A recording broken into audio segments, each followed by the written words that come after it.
네, 안녕하세요. 반갑습니다. 네, 반갑습니다. 자, 시청자 여러분, 내일이 무슨 날이죠? 네, 바로 재보궐선거일입니다. 자, 그렇다면 재보궐선거, 바로 내일 그 선거 결과에 부동산 시장에는 어떤 영향을 줄까요? 분명히 예상하건대 지대한 영향은 분명히 주겠다라고 볼 수가 있겠습니다. 오늘은 그런 영향에 대해서 우리가 살펴보면서 여러분들의 내 집 마련 전략 그리고 투자 전략 세워보는 시간 가져보도록 하겠습니다. 자, 시작해 볼까요? 재보궐선거 이후의 전망, 그에 따른 대응 전략 세워보도록 할까요? 자, 먼저 최근에 3월 말에 2사 대책 공공개발 1차 후보지가 발표가 됐습니다. 무려 21곳을 발표했는데요. 그 내용 먼저 한번 살펴보고 시작해 볼까요? 자, 세 가지인데요. 역세권, 주거산업 고밀지구, 두 번째는 중공업, 주거산업 융합지구, 세 번째는 저층주거지 주택공급 활성화 지구로 발표를 했네요.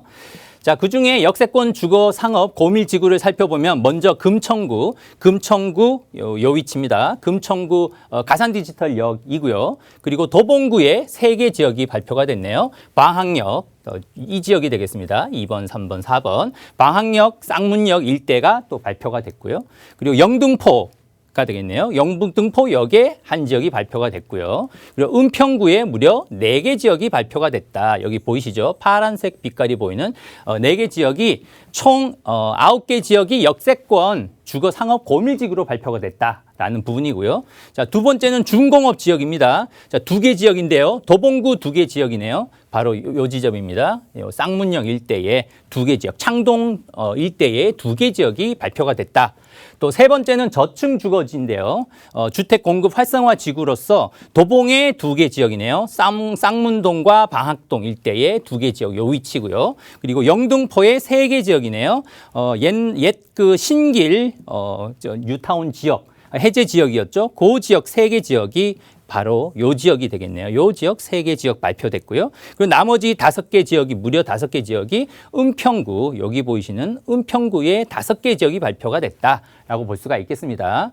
자, 본격적으로 현 정부의 공공개발이 추진이 굉장히 활발해지고 있다라고 볼 수가 있겠는데요. 자, 이번 발표된 지역들의 특징은 뭘까요? 자, 이 지역이죠. 영등포구 일대, 그리고 금천구 일대, 그리고 은평구가 가장 많았고요. 그리고 도봉구 일대, 이렇게 3개 지역. 여기서 보이는 특징은 서울의 외곽이더라라는 내용이죠. 그동안은 서울에서 중심부에서 소외됐던 낙후 지역이다. 그 지역에 이번에 발표됨에 따라서 이 개발, 공공개발이 원활하게만 추진된다라고 하면 분명히 서울의 여러 가지 균형 발전에는 도움이 되겠다라고도 예상해 볼 수가 있겠습니다. 하지만 어떻습니까? 과연 앞으로 원활하게 추진이 될 수 있을까요? 여러 가지 변수가 있다. 첫 번째 가장 큰 변수가 뭘까요? 바로 내일 재보궐선거의 결과에도 여러 가지 변수들이 생길 수 있다라는 점이죠. 자, 정부의 도심 공공사업 지속성에 대한 변수를 여러분들이 한번 체크를 해보셔야 되는데요. 최근에 이슈가 되고 있는 내용이죠. 자, 지금 전국적으로 국민의 분노가 좀 굉장히 높아졌다. 이유가 뭘까요? 자, LH와 그리고 정치인들의 투기, 정책 반하는 행위들, 최근에도 여러 가지 정치인들도 여러 가지 정책에 반하는 행위들이 여러분들 눈에 많이 보이시죠? 그 원인으로 인해서 여러 가지 신뢰도가 떨어지고 있다라는 부분이 되겠고요. 자, 두 번째는 바로 내일에 있을 재보궐선거의 결과에 있겠죠. 자, 그 이유가 뭘까요?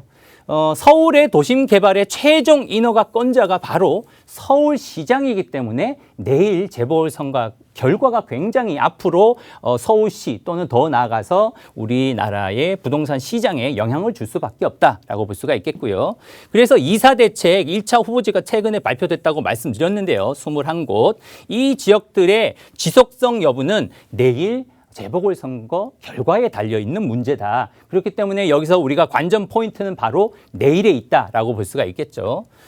또 주민 3분의 2 이상의 동의를 얻어야 되죠. 지금 현 정부가 추진하고 있는 도심 공공 사업들 공급 계획에 있어서는 또 가장 중요한 부분 중에 하나는 주민 3분의 2 이상의 동의를 얻어야만 하는데 어떻습니까? 요즘에 국민 분노로 인해서 여러 가지 정부 그리고 LH 공기업들의 불신이 높아짐에 따라서 동의율이 과연 3분의 2를 채울 수 있을 건가? 좀 전에 발표했던 말씀드렸던 21곳마저도 중요한 건 이곳들이 원활하게 추진되기 위해서는 주민들의 3분의 2 이상의 동의를 얻어야만 한다는 부분이죠. 그렇기 때문에 불확실성이 점점 커졌다라는 부분이죠. 그 이유는 정부와 LH의 불신이 그만큼 커졌다라고 볼 수가 있겠고요.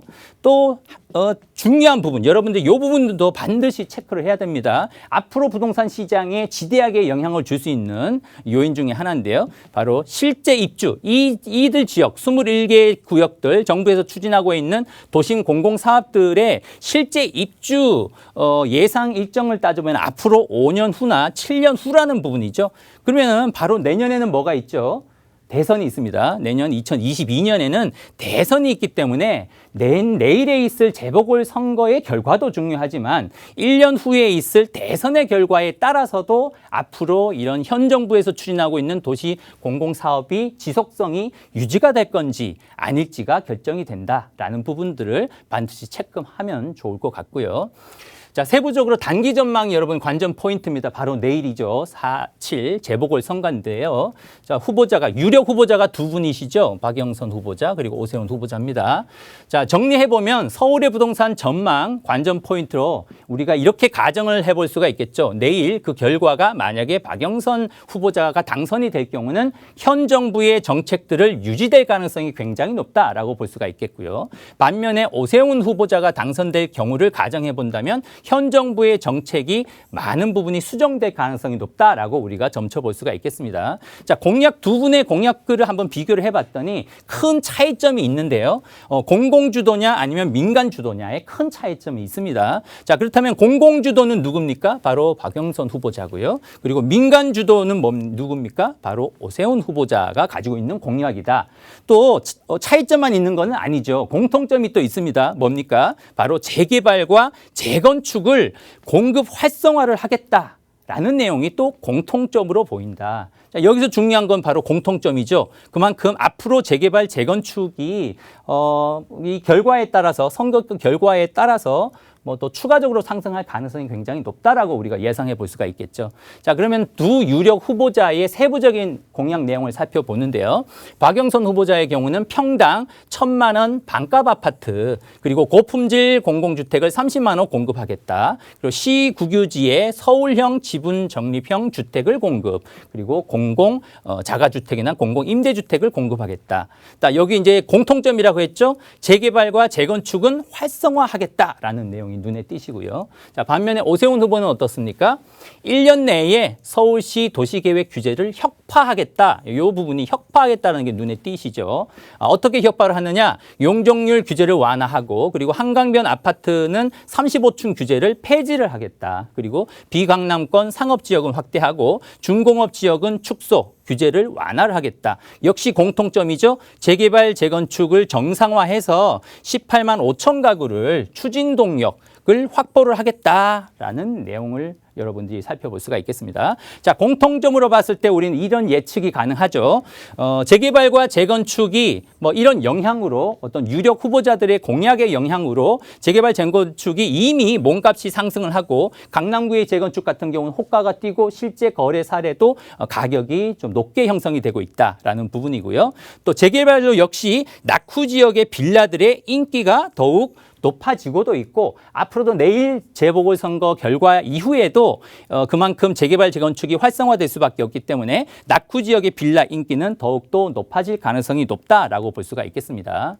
자, 마지막으로 정리를 해보자면 자, 우리가 어떤 지역을 공략하면 좋을까요? 자, 이런 전략을 세우면 좋겠죠. 피할 지역과 공략할 지역이 있다. 하지만 이 내용은 사실상은 내일 그 재보궐선거 결과에 따라서 또 바뀔 수도 있다라는 부분은 미리 말씀드리겠습니다.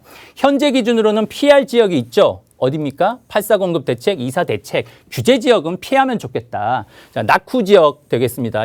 낙후가 심한 역세권을 피해야 되고, 유력 공업, 중공업 지역은 서부권 쪽으로 피하면 좋겠고, 낙후가 심한 저층 주거 지역은 내일까지는 한번 지켜보시면 좋겠다라는 부분이고요. 반면에 공략할 지역이 있죠. 자, 정비구역 지금 진행되고 있는 지역들인데요. 사업 시행 인가를 받았거나 관리 처분 인가 정도 받은 지역은 공략하면 뭐 좋겠다. 그리고 재건축이라든지 새 아파트, 중저가 아파트는 괜찮겠고요. 자, 노후도가 낮은 강남권의 역세권, 저층 주거지도 괜찮을 것 같고요. 뉴타운 중에 정비구역 해제 지역들이 있습니다. 낙후 지역들 공략하면 좋을 것 같고요. 마지막으로 GTX 추가될 역세권이라든지 그리고 뭐 6월 발표 예정으로 있는 GTX D 노선 정도는 공략해도 좋겠다라는 말씀을 드리겠습니다. 자, 내일 그 재보궐선거를 여러분들이 결과를 한번 지켜보시면서 여러분들의 내 집 마련 전략, 투자 전략을 새롭게 세워보시면 도움이 되실 것 같습니다.